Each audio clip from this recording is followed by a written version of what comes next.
আসুন মেরে মোহতারাম, আল্লাহ সুবহানাহু ওয়া তাআলা রমজান মাস কেন এই উম্মতের বরাদ্দে রাখছিলেন? ওই যে গত জুমার আগের জুমায় বলছিলাম, আল্লাহ সুবহানাহু ওয়া তাআলা তিনার সাথে নবীজি কন্ডিশন করলেন যে আল্লাহ আমার উম্মতকে একসাথে ধ্বংস করবেন না।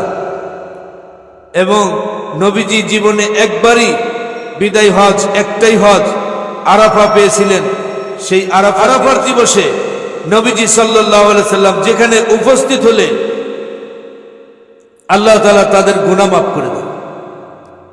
তার দলিল ফাজাইল হজ একটা কিতাব, হযরত মাওলানা জাকারিয়া সাহেব রহমাতুল্লাহ লেখেন। ওই কিতাবের মধ্যে আসছে যে সেই বছর, যেই বছর উনি কিতাব লিখছেন, ওই বছর উনি একটা ঘটনা উল্লেখ করছেন, তাও আজ থেকে 200 বছর আগের একটা ঘটনা।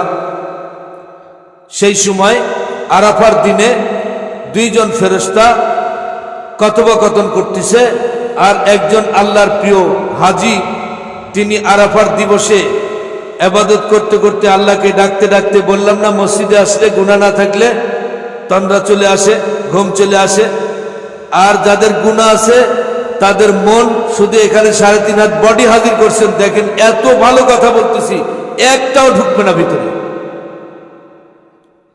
আপনি যেই পেশা করেন সেই দিকে কারো কাছ থেকে টাকা পান, দিল না কেন, ঈদের সময় কি করব, এই নিয়েই আপনি মসজিদের মধ্যে ঢুকে আসেন।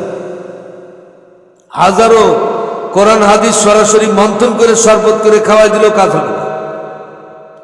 এই রোগ আমাদের ঢুকে গেছে, দুনিয়া আমাদের ভিতরে ঢুকে গেছে।